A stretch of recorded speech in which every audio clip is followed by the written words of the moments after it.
성도 여러분 안녕하십니까? 오늘 보라 신랑이로다 마지막 시간입니다.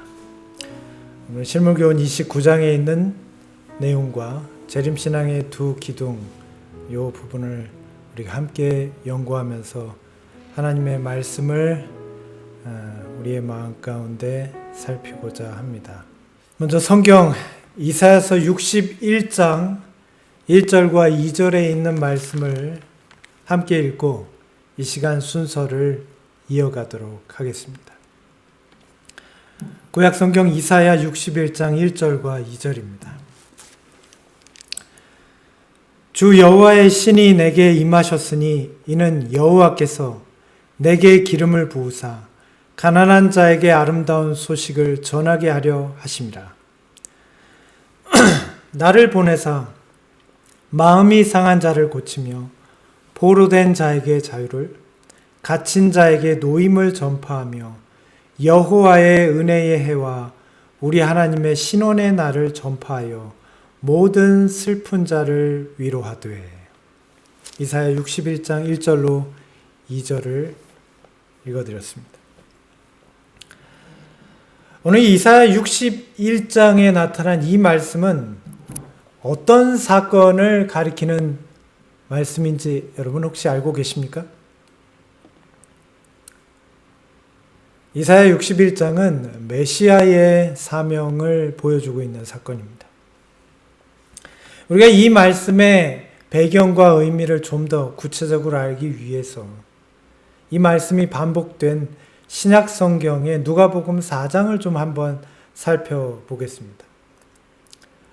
누가복음 4장입니다. 예수께서 그 자라나신 곳 나사렛에 이르사 안식일에 자기 규례대로 회당에 들어가사 성경을 읽으려고 서심해 선지자 이사야의 글을 들이거늘 책을 펴서 이렇게 기록한 데를 찾으시니. 누가복음 4장 16절과 17절의 말씀입니다. 예수님께서 그가 어린 시절부터 자라나셨던 나사렛의 회당에서 이 말씀을 펴서 읽으셨습니다. 주님께서 왜 이 말씀을 읽으셨을까요? 곧 이어지는 말씀입니다. 곧 주의 성령이 내게 임하셨으니 이는 가난한 자에게 복음을 전하게 하시려고 내게 기름을 부으시고 나를 보내사 포로된 자에게 자유를, 눈먼 자에게 다시 보게 함을 전파하며 눌린 자를 자유케 하고 주의 은혜의 해를 전파하게 하려 하심이니라. 주님께서 이 말씀을 읽으셨을 때 이 말씀은 우리가 먼저 읽었던 이사야 61장의 말씀입니다. 이 말씀은 그리스도께서 이 세상에 오셔서 어떤 일을 행하실지를 설명하고 있는 매우 적절한 말씀이에요. 예수님의 속죄와 중보사역이 어떤 성격을 가지고 있는지를 이사야서와 누가복음의 말씀이 잘 설명하고 있는 것입니다. 주님께서 이 땅에 오신 그분의 목적은 무엇입니까? 실무교훈 416페이지에 이렇게 말합니다. 그분은 사람들에게 하나님을 나타내기 위하여 오셨다. 예수님은 이 땅에 하나님이 어떤 분이신지를 나타내기 위하여 인간의 모습으로 오신 분입니다. 그리스도께서 이 세상에 계실 때 하나님은 어떤 모습으로 나타나셨습니까? 하나님께서는 이 이사야서에 말씀하신 그분의 말씀과 더불어서 하나님께서 이 땅에 어떤 사역으로 그분을 드러내고자 하시는지를 이미 구약의 성경을 통하여 분명히 말씀하고 계세요. 그것은 다름 아닌 구약의 말씀을 통해서 이 이사야서 61장의 메시아의 사명은 이미 하나님께서 이 세상에 어떤 모습으로 그를 드러내고자 하시는지를 묘사하고 있는 것입니다. 시편 146편 7절 8절엔 이렇게 말씀하세요. 여호와께서 갇힌 자를 해방하시며 여호와께서 소경의 눈을 여시며 줄인 자에게 식물을 주시는 자시로다. 하나님은 이 세상에 이런 모습을 드러내길 원하세요. 그분께서 드러내고자 하신 모습을 예수님께서 메시아의 사명을 가지고 이 땅에 오셔서 보여주신 것입니다. 예레미야 33장 6절에는 이렇게 말씀하십니다. 내가 이 성을 치료하며 고쳐 낫게 하고 평강과 성실함과 풍성함을 그에게 나타낼 것이라.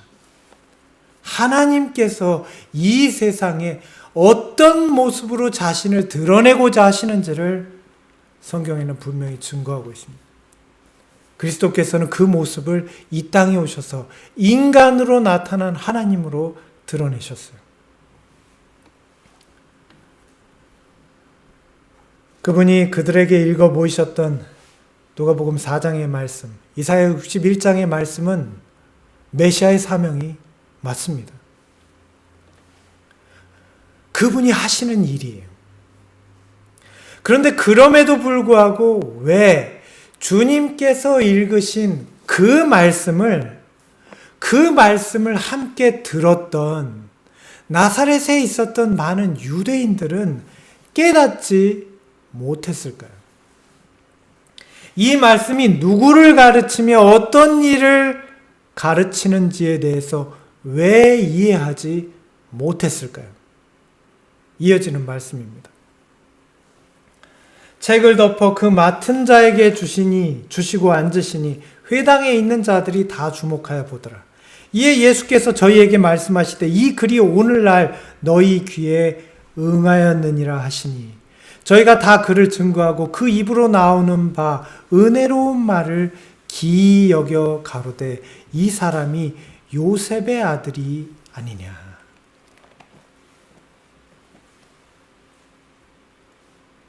왜 그들은 깨닫지 못했을까요?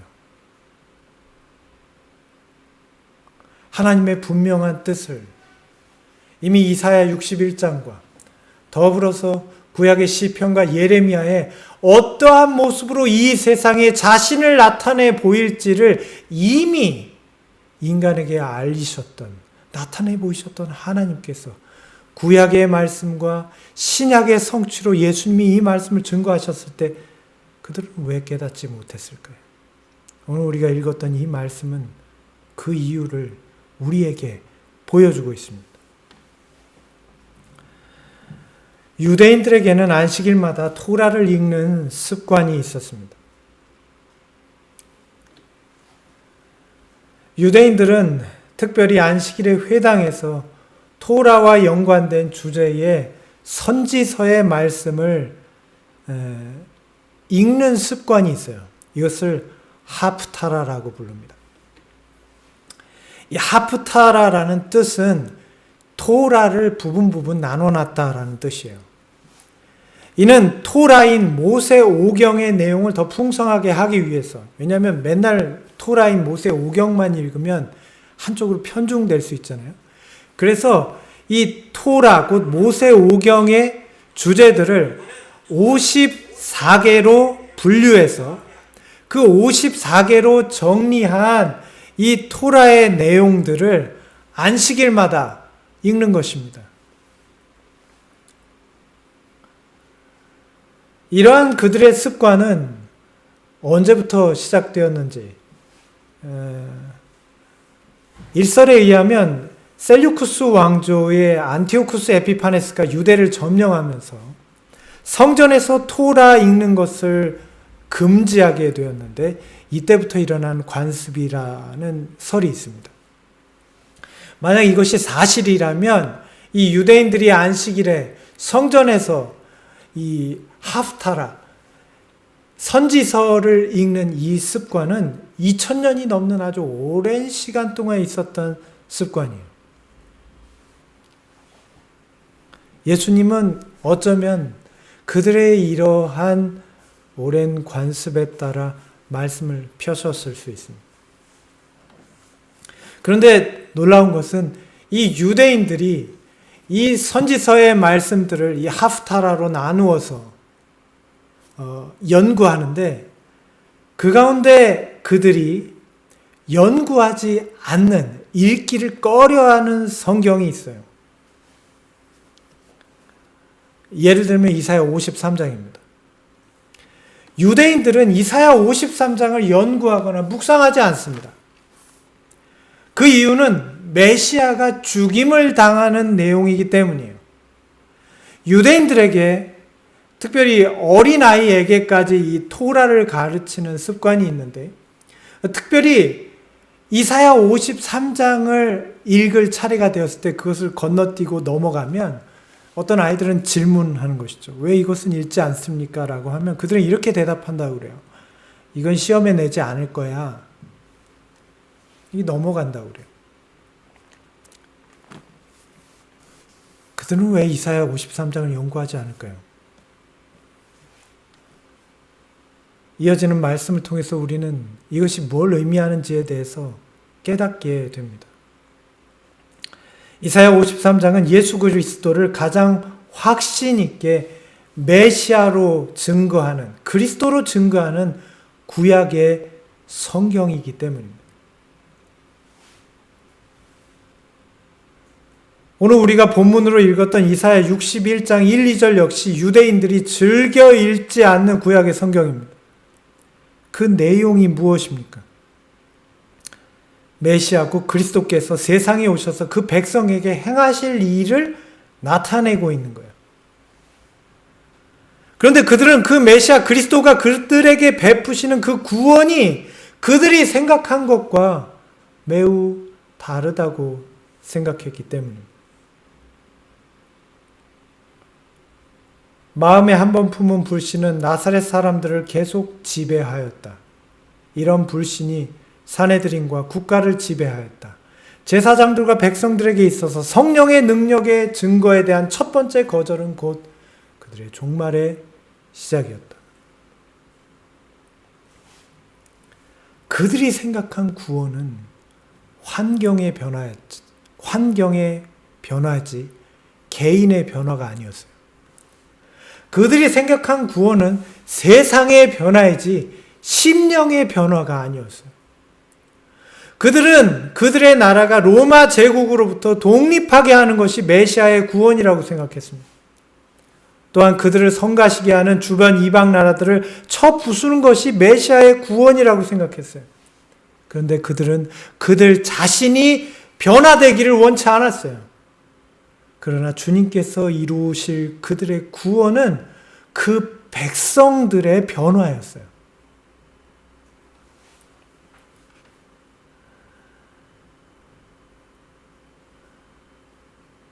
그리스도의 교훈은 그들의 품성의 결함을 드러내었고 회개를 요구하였다.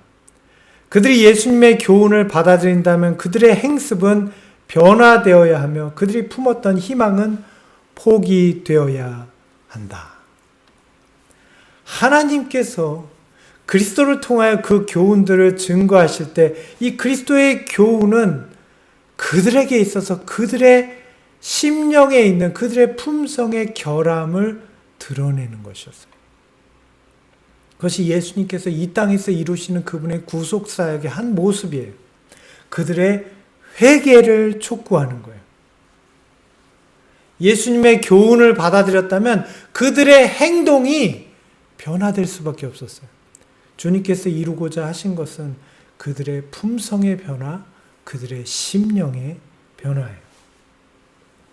예수 그리스도께서 이루시는 구속 사역은 이 땅에서 마음이 가난하게 된 그 백성을, 영적 사물을 볼 수 없게 된 그 눈먼 백성을 세속의 포로에서, 세상의 욕망에 포로된 자들로부터 자유롭게 하는, 그들을 충만하게 변화시키는, 그들을 구원하는 것이 곧 성령을 통해 그분의 제자들도 해야 될 그리스도의 사역이었습니다.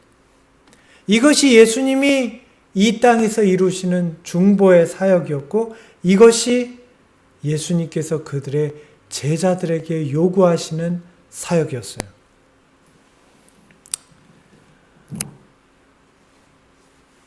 주님께서 이루시고자 하시는 구원은 어떤 모습입니까? 오늘 실무교훈 416페이지에는 이렇게 말씀하고 있습니다. 우리가 그리스도인이라고 불리는 이유는 우리가 이 땅에서 그리스도의 사명을 이어나가는 예수 그리스도를 믿는 사람들이기 때문이다. 우리가 그리스도인임을 드러내는 유일한 증거는 우리의 생애와 품성이 예수 그리스도를 드러내는 것이어야 한다. 우리의 생애와 품성이 우리를 위하여 행하시는 하나님의 은혜를, 예수 그리스도의 은혜를 증거하는 일. 바로 이것이 이 땅에서 그리스도의 사명이며 오늘날 하나님의 백성들에게 요구하시는 그리스도의 제자된 자들의 사명입니다.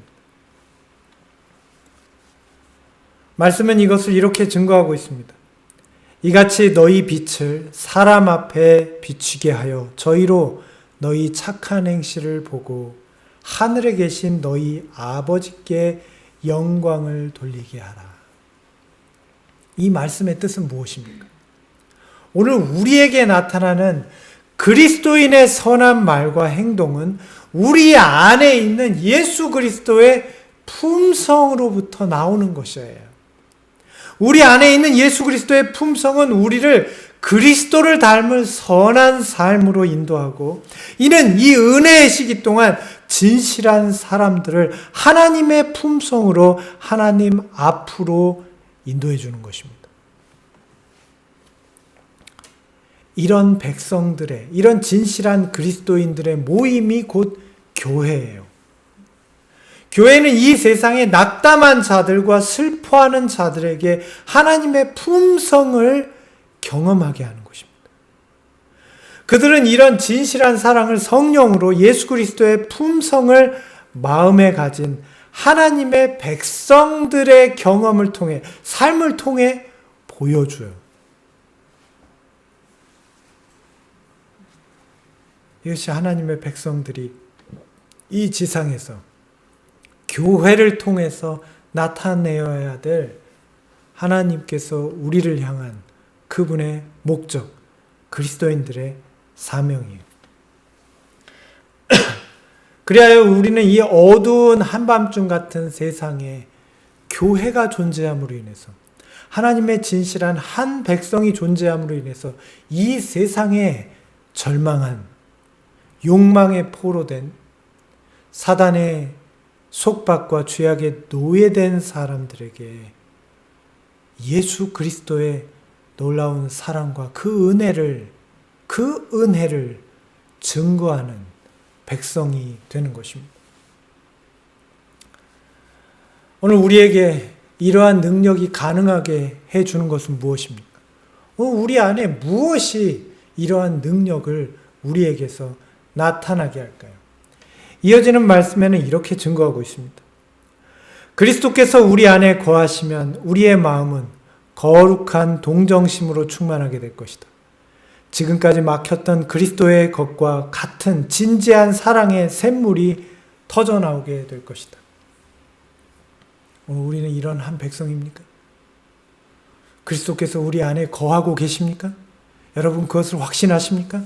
그렇다면 우리는 예수님이 내 안에 거하시기 때문에 거룩한 동정심이 충만해져 있습니까? 그리스도의 것과 같은 진지한 사랑이 우리에게서 터져나오고 있습니까? 사랑하는 성도 여러분, 이제 시간이 되었습니다. 어떤 시간을 말합니까? 마지막 때가 되었습니까? 그 말도 맞습니다. 그러나 좀 더 깊이 생각해 보겠습니다. 세상이 멸망할 때가 되었습니까? 주님의 재림이 가깝습니까? 그 말도 맞습니다. 그러나 이 은혜의 시기에 마지막에 우리의 준비와 비추어 볼 때 우리가 좀 더 분명히 깨달아야 될 한 가지가 있습니다. 무엇입니까? 우리가 분명히 더 깨달아야 될 것이 무엇입니까? 어떤 것이 우리 안에 나타나야 합니까?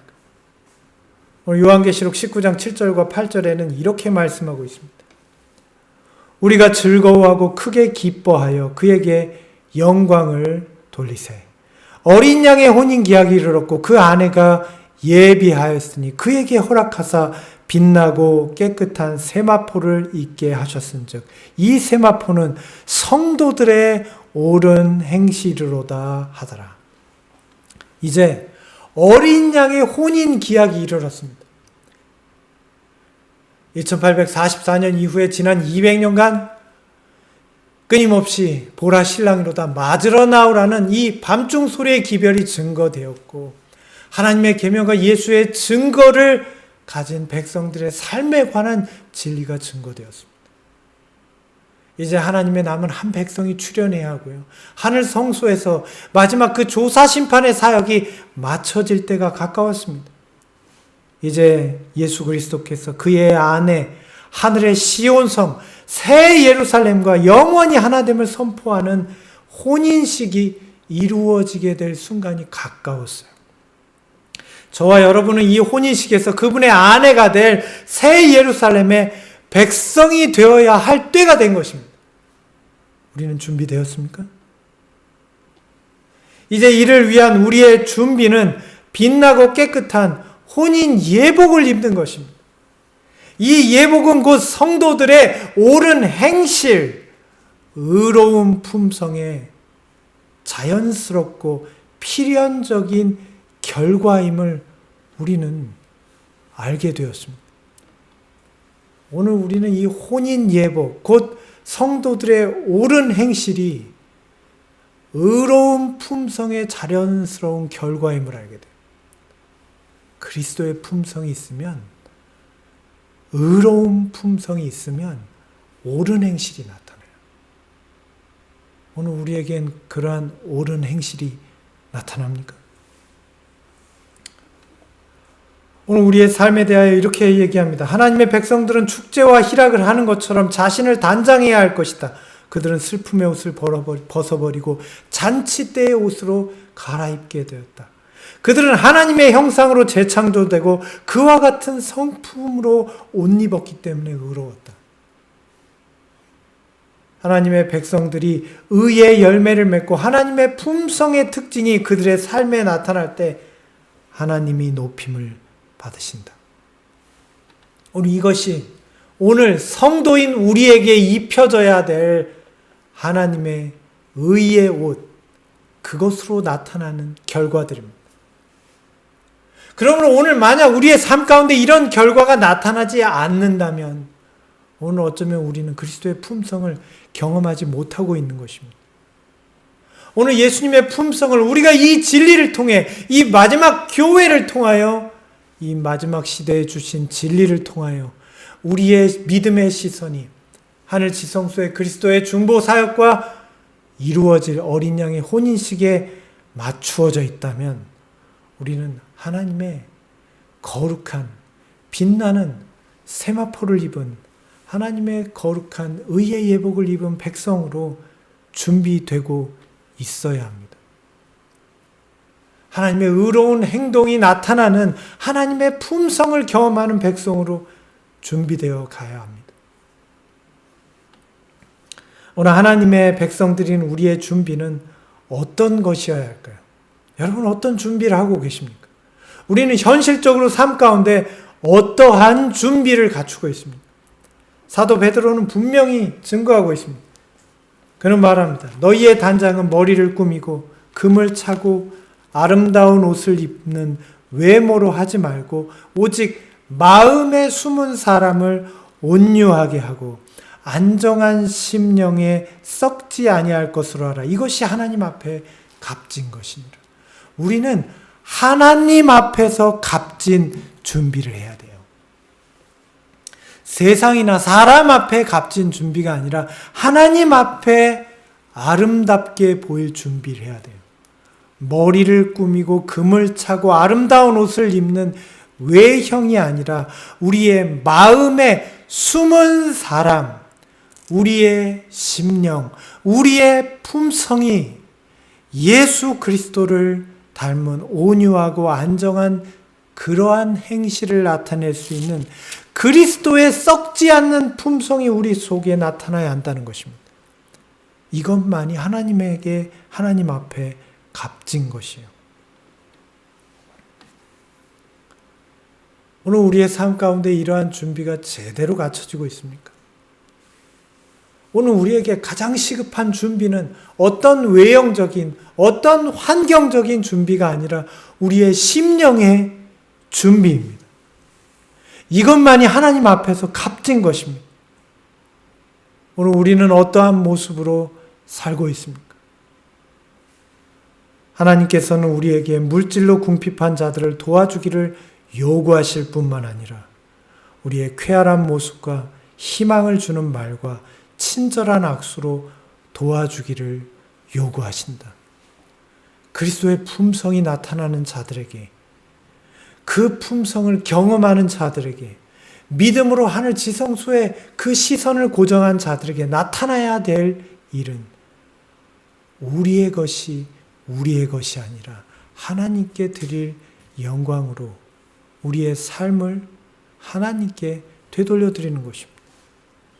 우리는 우리가 가진 물질로서 궁핍한 자들을 도와줄 뿐만 아니라 우리의 말과 모습에서 쾌활하고 희망을 가진 모습이 나타나야 합니다. 친절한 악수로 다른 사람을 돕는 진실한 심정이 나타나야 합니다. 사람들에게 용기 줄 만한 말을 해주고 그들을 위하여 기도하라. 그들에게 성경의 말씀을 읽어주라.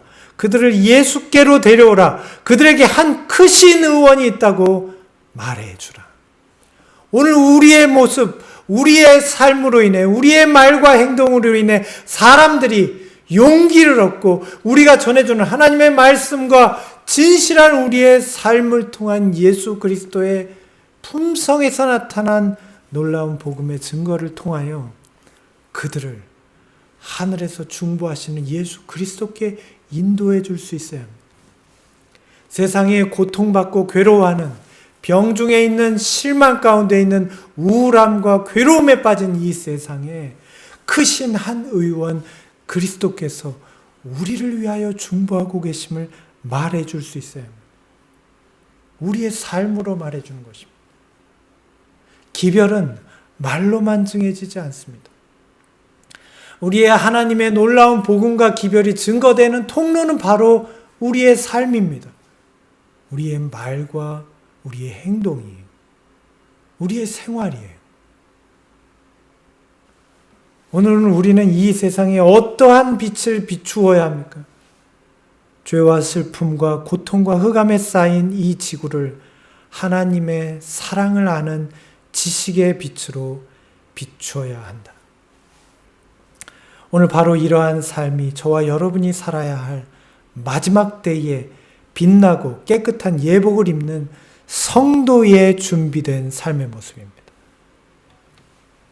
저와 여러분이 바로 이러한 삶을 살게 될 사람들입니다. 실감이 나십니까? 혹은 남의 일처럼 느껴지십니까?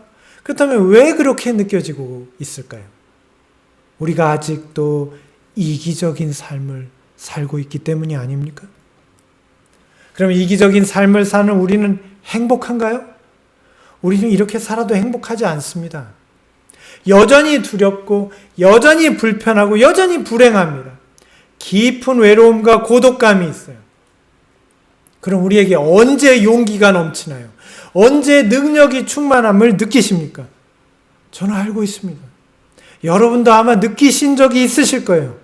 맞습니다. 예수님이 나와 함께 계실 때 바로 그때예요. 성령께서 내 마음에서 역사하시는 충만함을 경험하는 바로 그때예요. 그런데 무엇을 주저하십니까?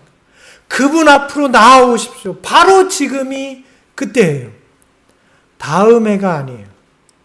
나중에가 아니에요. 바로 지금이 그분 앞에 우리가 겸손히 무릎을 꿇고 나와야 될 때예요. 바로 지금이에요. 이 순간이에요. 그리스도 앞에 무릎을 꿇으십시오.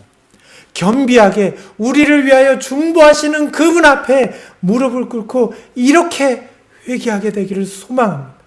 주님, 저의 이기심을 회개합니다. 주님을 만나게 되기를, 주여 이런 저도 주님을 만나게 되기를 소망합니다라고 주님께 부르짖으세요. 오늘 그리스도께서는 우리의 마음의 깊은 곳에 다가오시는 분입니다. 그분은 우리의 마음문 밖에서 우리의 외연을 두드리는 것으로 끝내시지 않아요. 하나님께서는 우리와 가까워지기를 원하십니다. 주님의 약속이 있어요. 주님께서는 우리에게 이렇게 말씀하십니다. 하나님을 가까이 하라. 그리하면 너희를 가까이 하시리라. 오늘 우리의 마음의 문을 열어야 합니다. 오늘 우리는 진실하게 무릎을 꿇어야 합니다. 주님 앞에 간구해야 합니다. 주님 앞에 회개해야 합니다. 주님 앞에 내려놓아야 합니다. 이기적인 내 자신을 내려놓습니다. 저의 가시뿐인 저의 엉겅퀴 같은 저의 심령과 삶을 주님 앞에 내려놓사오니 주여 포도 열매를, 무화과 열매를 줄 수 있는 주님의 품성을 경험하게 해주십시오라고 기도해야 돼요. 오늘 우리가 이러한 사랑을 남들에게 나눌 수 있게 하는 우리의 능력은 무엇일까요? 오늘 실무교훈의 말씀은 이렇게 증거하고 있습니다. 사람으로 하여금 빛을 남에게 나누어 줄 수 있게 하는 것은 곧 끊임없이 사람에게 나누어 주시는 하나님의 사랑이다. 저와 여러분을 변화시킨 것은 하나님의 사랑이에요. 오늘 그리스도의 이 땅에서의 봉사를 통해 보여주셨던 모든 피 흘림과 봉사의 사역이 오늘 우리에게 하나님의 사랑을 보여줍니다. 그리스도께서 하늘에서 성소에서 그 첫째 칸에서 봉사하시는 동안 우리를 향하여 베푸시는 모든 중보와 그분의 모든 성령의 사역과 모든 은혜로운 그 시대를 살았던 하나님의 백성들을 통하여 증거된 모든 그리스도의 사랑의 증거가 우리의 마음 가운데서 옳은 행실을 드러내는 하나님의 사랑의 증거였음을 여러분 기억하십시오. 오늘 이 마지막 시대에, 이 땅의 마지막 복음이 증거되는 이 시대에 절망과 끝을 알리는 마지막 기별이 외쳐지는 이 시대에 우리를 변화시킬 유일한 복음은 하늘 지성소에서 죄악을 반복하는 이 세상에 하나님의 의를 모르고 자기 의를 세우려고 하는 이 백성들에게 끊임없이 나의 피로 중보하시는 예수 그리스도를 통해 나타난 하나님의 사랑임을 깨달으십시오. 그 사랑이 저를 바꾸고 세상에 여러분과 저를 통해 이 세상에 하나님의 사랑을 우리의 삶으로 나에게 있는 하나님의 계명과 예수의 증거로 나타내어 줄 놀라운 능력이에요. 어떻게 이 사랑을 경험할 수 있을까요? 우리는 어떻게 이 사랑을, 예수 그리스도의 품성을 통해 주어지는 이 놀라운 사랑을 우리의 마음에 경험할 수 있을까요? 오늘 말씀은 이렇게 증거합니다. 누구든지 원하기만 하면 그의 손을 내밀어 하나님과 하나님의 능력을 붙잡고 그와 화친할 수 있다. 의로운 해의 밝은 광선 앞에서는 어떤 칠흑 같은 어둠도 사라져 버린다. 음부의 권세는 이미 정복되었다. 사랑하는 성도 여러분, 누구든지 원하기만 하면 하나님의 능력을 붙잡고 그분과 하나 될 수 있습니다. 우리가 원하기만 하면, 간절히 구하는 심령에 주님께서 성령으로 하나님과 하나 되게 하시고 그분의 품성을 경험할 수 있게 해주실 것입니다. 주님께서는 이미 우리 각 사람에게 그분의 성령을 보내셨어요. 주님께서 이미 마귀와 싸워서 승리하셨어요. 우리는 사단과의 투쟁이 아니라 우리의 자아와 싸우고 있음을 기억하십시오. 그리고 마음을 두드리고 계시는 우리의 주님의 음성에 대답하시고 회개하세요. 주님의 심령에, 두드리시는 주님의 음성에 대답하는 것이 우리의 회개입니다. 주님 앞에 간절한 마음으로 무릎을 꿇으세요. 그리고 그분의 뜻을 마음에 깨닫고 받아들이시면 됩니다. 바로 오늘 이 시간이 그런 시간이길 바랍니다. 바로 성령으로 예수 그리스도를 내 마음에 모시는 시간, 그 시간이 바로 이 시간이 되시기를 바랍니다. 그리스도께서는 무엇보다 갈망하고 계세요. 그리스도께서는 무엇보다 이 세상에서 당신의 영과 품성을 대표할 자들을 갈망하십니다. 이 사람들이 이 마지막 때에 출현해야 될 백성들이요. 사람을 통하여 구주의 사랑이 세상에 나타나는 것보다 더 절실한 요구는 없다. 온 하늘은 사람의 마음에 즐거움과 축복이 될 거룩한 기름을 부어줄 수 있는 통로의 역할을 할 사람이 나타나기를 기다리고 있다. 하나님의 사랑을 늦은 비를 통해 나타날 마지막 큰 역사를 부어줄 마지막 성령의 통로가 될 하나님의 사랑을 경험할 한 백성의 출현을 온 하늘과 그리스도께서는 갈망하고 계십니다. 저와 여러분이 바로 그 사람이 되기를 원하고 계십니다. 이 어둠이 가득한 세상에 하나님의 품성을 나타낼 빛나고 깨끗한 예수 그리스도의 품성으로 옷 입은 사람이 되기를 원하고 계십니다. 저와 여러분이, 우리의 교회가 그런 곳이 되기를 원하고 계세요. 그리스도께서는 당신의 교회가 임마누엘의 영광을 가지고 세상에 빛이 되신 그분의 빛을 비추고 변화된 단체가 되게 하기 위하여 온갖 필요한 준비를 다 하셨다. 모든 그리스도인들이 빛과 평화의 영적 분위기로 둘러싸이게 되는 것은 하나님의 목적이다. 오늘도 우리는 우리에게 하나님의 사랑이 흘러나올 때마다 내 안에 성령께서 계심을 확인할 수 있습니다. 하나님은 이 일을 위해서 모든 준비를 다 갖추셨어요. 그러므로 우리에게서 성령이 역사하신다는 증거는 곧 우리에게서 하나님의 사랑이 흘러나오는 거예요. 하나님의 사랑이 우리에게서, 우리의 생각에서, 우리의 행동에서, 우리의 말 가운데서 흘러나올 때 그것은 성령께서 내 마음에 역사하심의 증거이고 그리스도의 품성이 나에게 역사하심의 증거이고 하나님의 말씀이 내 안에 역사하심에 대한 증거이고 내가 그리스도를 바라보고 있는 것을 나타내 보여주고 있는 것입니다. 오늘 저와 여러분의 삶과 마음 가운데 우리의 말과 행동 가운데 하나님의 사랑이 흘러나오고 있습니까? 오늘 그리스도인 교회는 어떤 것을 말하는 것입니까? 오늘 교회는 죄를 사하여 주는 것, 그 이상의 의미가 있는 것입니다. 그냥 용서해 주고 끝나는 것이 아니에요. 죄를 제거한 그 빈자리에 성령의 은혜가 채워지는 것을 말합니다. 신령한 빛으로 마음이 밝혀지는 것을 말해요. 그것은 곧 우리의 삶 가운데 어떤 모습으로 나타날까요? 오늘 말씀은 증거합니다. 하나님 안에서 즐거워하는 것을 의미한다. 오늘 우리는 하나님 안에서 즐거워하고 있습니까?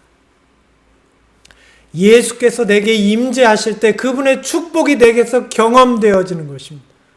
세상이 어두울지라도, 우리의 삶에가 문제가 있을지라도, 내게 질병이 있을 때, 내게 여러 어려움과 시련이 닥쳤을 때에도 성령의 은혜가 우리의 마음 가운데 빈자리에 채워졌을 때 우리는 우리의 마음 가운데 하나님의 은혜를, 하나님의 축복으로 인한 마음의 즐거움을 나타낼 수 있게 되는 것입니다. 그리스도께서 우리의 심령을 다스릴 때 그것은 순결하게 되고 죄에서 해방된다. 그리하여 복음의 계획의 영광과 충만함과 완전함이 우리의 생활 속에서 완성된다. 여러분 기억하십시오. 가정에서 따라 읽으십시오. 사람이 구주를 받아들이게 될 때 완전한 평화와 완전한 사랑과 완전한 확신의 빛이 반영되게 된다. 사람이 구주를 받아들이게 될 때 우리의 마음 가운데 완전한 평화와 완전한 사랑과 완전한 확신의 빛이 나타나게 될 것이라고 말씀하셨습니다. 여러분, 주님께서는 오늘 우리에게 빛을 비추기 위해서 노력하라고 하지 않으세요. 빛은 비추기 위해서 노력하는 게 아니에요. 오늘 그 말씀에 증거하고 있지 않습니까? 빛을 비추기 위해서 노력하라고 하지 않으세요. 다만 너희의 빛을 비추라고 하세요. 만일 그대의 마음 가운데 하나님의 은혜를 받았을 것 같으면 그 빛은 그대에게서 비춰질 것이라는 거예요. 빛을 비추기 위해서 애쓰는 것이 아니라 우리가 그 빛을 받았다면 그 빛은 나타나게 되는 거예요. 오늘 우리에게 해야 될 일은 무엇입니까? 우리의 마음에 장애물들을 제거해야 합니다. 불의와 욕망과 두려움과 미움을 제거해야 합니다. 제거하십시오. 내려놓으세요. 회개해야 합니다. 우리가 그 마음을 내려놓고 진실하게 회개하는 게 제거하는 거예요. 그러면 주님의 영광이 우리의 모든 어둠을 다 흩어버리고 하늘의 강력한 감화가 우리의 마음에 미치게 될 것입니다. 이것이 하나님의 약속이에요. 오늘 그분의 약속을 믿게 되시기를 바랍니다. 그렇다면 우리의 그 가마력이, 그 빛이 비치지 않을 수 없을 것이다. 이것이 하나님의 약속이에요. 오늘 우리에게 빛이 없다면 우리의 마음 가운데서 진실한 회개가 있었는지를 다시 생각하시고 다시 무릎 꿇고 간구하십시오. 우리의 마음 가운데 그 죄악의 장애물들을 제거하였는지, 나의 마음 가운데 불의와 욕망과 두려움과 미움들이 주님 앞에 완전히 회개하고 내려놓아졌는지 주님 앞에 간구하시고 자신을 진찰하시기 바랍니다. C.S. 루이스는 그의 글에서 오늘날의 기독교에게 분명히 말합니다. 우리는 때때로 이렇게 마음에 고민할 때가 있어요. 어제도 노력했고 오늘도 선한 삶을 살았는데 왜 더 자꾸만 악이 내 마음속에서 생겨나는 것일까? 왜 그럴까? 여러분 생각하셨습니까? 하나님의 의대로 율법을 지키면서 하나님의 뜻을 쫓아 사는 것은 너무나 힘든 일이다 생각하십니까? 그는 그의 글 순전한 기독교에서 그 이유를 이렇게 말합니다. 양심은 따를수록 더 많은 것을 요구할 것이다. 여러분, 양심은 따를수록 더 많은 것을 요구하는 거예요. 이것이 원래 기독교의 가르침이에요. 우리의 양심은 순종할수록 더 예민하고 민감해지고 더 많은 회개를 이루게 돼요. 이게 너무 피곤한가요? 너무 괴로운 일이에요? 그래요? 우리의 마음에는 믿음과 양심이 있습니다.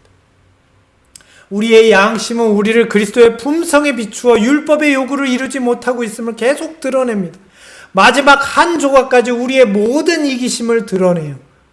그 가운데 우리의 믿음은 무엇입니까? 예수 그리스도께서 이런 우리를 용납하시고 그 가운데서 우리를 은혜 가운데 변화시키시리라는 것을 믿는 것이에요.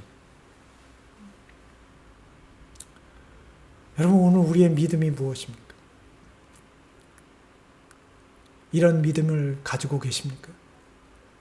아니면 저와 여러분은 혹시 마음 가운데 있는 이런 부담 때문에 하나님의 의를 쫓아 사는 것, 진정한 회개, 하나님의 품성을 경험하려는 우리의 삶을 경멸하거나 혹시 포기해버리려고 하진 않아요?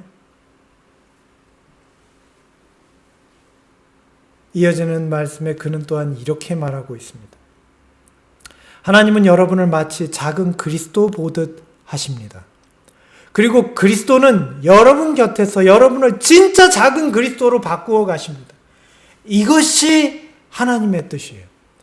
이것이 교회를 향한, 이 기독교회를 향한, 하나님의 백성을 향한 그분의 뜻이에요. 하나님은 그 백성들을 마치 작은 그리스도처럼 보고 계세요. 저와 여러분을 작은 그리스도처럼 여기세요. 그리고 실제로 우리를 예수 그리스도처럼 변해가게 하시는 것이 그분이 우리에게서 이루시는 일이에요. 아마 여러분도 그렇게 생각하신 적이 있으실 수 있습니다. 많은 분들이 이렇게 생각하실 수 있어요. 내가 어떻게 예수님처럼 변해? 내가 어떻게 예수님처럼 살아? 저도 그랬어요. 말씀은 늘 제게 가책을 주고 늘 힘들기만 했어요. 내가 어떻게 예수님처럼 살 수 있어? 차라리 그냥 예수님을 믿고만 살래. 예수님처럼 살지는 않을래. 그것이 더 편하시죠. 저도 그렇습니다. 그런데 오늘 말씀은 우리에게 분명히 증거하고 있어요. 기독교의 가르침은 같아요. 우리를 그리스도와 같이 보시는 거예요. 뿐만 아니라 우리를 그리스도처럼 변화시키시는 것이 하나님의 목적이에요. 그는 이것에 대하여 이렇게 증거하며 하나님께서 이렇게 우리를 대하시는 이유에 대하여 설명합니다. 그의 말입니다. 하나님은 우리를 이 땅에서 작은 그리스도로 보십니다. 그리고 우리를 정말로 작은 그리스도처럼 바꾸어 가십니다. 그는 말해요. 하나님께서 우리를 작은 예수로 보시는 것은 마치 엄마가 그 아기를 어른처럼 대하고 말하는 것과 같다고 해요. 여러분 그런 경험하셨죠? 저도 우리 막내를 키울 때 그렇게 경험했거든요. 아직 말도 못하는 아기에게 말을 겁니다. 엄마는 어떻게 말해요? 마치 말을 하는 아가처럼 말해요. 마치 걸어다니는 이 아이처럼 대해요. 마치 이제 성인이 되고 어른이 되고 어린아이가 된 장성한 아이처럼 그 아기를 대하는 것입니다. 그 이유가 무엇입니까? 이것이 아기를 키우는, 성장시키는 엄마의 방법이에요. 그는 말합니다. 이것이야말로 더 높은 차원에 계신 존재가 더 낮은 존재를 끌어올리시는 방법이 아닙니까? 어머니는 아기가 진짜 말을 배우기 전인데도 마치 그 아기를 어른과 같이 대하듯이 하면서 말을 가르칩니다. 하나님께서는 우리를 그분과 같은 존재로 끌어올리시고자 우리를 작은 예수로 대하십니다. 그래서 오늘 우리에게 예수 그리스도의 품성을 요구하세요. 그리스도의 품성을 닮을 수 있는 능력을 허락하시고 그분에게서 우리를 닮을 수 있는 성령의 늦은 비를 약속하셨어요. 이것이 우리를 변화시키시는 하나님의 방법이에요. 이제는 믿으실 수 있겠습니까? 하나님께서는 우리를 작은 예수로 대하시는 것은 정말 합당한, 그분께서 우리를 변화시키시는 방법인 것을 깨닫게 되시기를 간절히 바랍니다. 오늘 성령께서 우리에게 말씀하십니다. 이사야 60장 1절의 말씀이에요. 일어나라, 이는 내 빛이 이르렀고 여호와의 영광이 내 위에 임하였느니라. 이것은 장래의 말씀이 아닙니다. 지금 이 시간 우리에게 하시는 말씀이에요. 일어나라는 것입니다. 빛을 발하라는 것이에요. 우리에게 무슨 빛이 있는데요? 빛은 이미 우리에게 이르렀고 여호와의 영광이 우리에게 임하였으니 빛을 비추라는 것입니다. 너희 빛을 비추어 그 빛으로 하늘에 계신 아버지께 영광을 돌리게 하라. 그것이 오늘 우리의 삶으로 나타난 하나님의 증거, 예수 그리스도의 증거, 하나님의 계명과 예수의 믿음을 가진 사람들의 삶의 모습입니다. 이 기별은 신랑을 맞으러 나가는 자들에게 전해져야 한다. 온 세상이 흑암 가운데 있을 때에 성도들이 거하는 모든 곳에는 빛이 있을 것이다. 오늘 이 빛이 하나님의 백성인 우리의 삶 가운데 나타나게 되기를 간절히 소망합니다. 예수 그리스도의 품성을 쫓는 모든 여러분들이시오. 아무도 좌절하지 않으시게 되시기를 간절히 소망합니다. 주님께서는 멀리 떠나 계시지 않는다고 하셨습니다. 주님은 성령을 통해서 지금도 우리와 여러분 안에서 함께하고자 하세요. 오늘 마지막 말씀입니다. 그리스도께서는 당신의 신실한 제자들에게 날마다 만나는 친밀한 친구와 같이 하나님께서는 매우 긴밀한 접촉을 가지시고 항상 하나님과 교통하는 생애를 살도록 그 제자들에게, 오늘 우리에게 함께 하십니다. 예수 그리스도의 얼굴에 나타난 하나님의 영광을 아는 빛이 오늘 우리에게서 비춰질 수 있도록 하시는 것이 성령께서 이 마지막에 하나님의 백성들에게 하시는 그분의 사역이에요. 하늘 지성소로부터 이미 이 은혜의 빛은 우리에게 비추고 있습니다. 그들은 이미 하늘과 함께할 준비를 갖추고 있는 거예요. 바로 이러한 백성들에게 이미 그들의 마음으로 하늘을 누리고 있기 때문이다. 오늘 저와 여러분은 이 어두운 세상에서, 또한 수많은 것이 제한을 받는 세상에서, 하나님을 멸시하는 세상에서, 이기심이 득세하는 세상에서, 오직 물질만이 인간의 유일한 욕망이 되는 세상에서 마음을 통하여 우리의 심령으로 하늘을 누리는 백성이 되고 있으십니까? 저와 여러분이 이러한 이 땅에서 이미 마음으로 하늘을 누리는 빛나고 깨끗한 그리스도의 품성을 옷 입는 새 예루살렘의 거룩한 백성이 되기를 간절히 바라며 오늘 말씀을 마치겠습니다.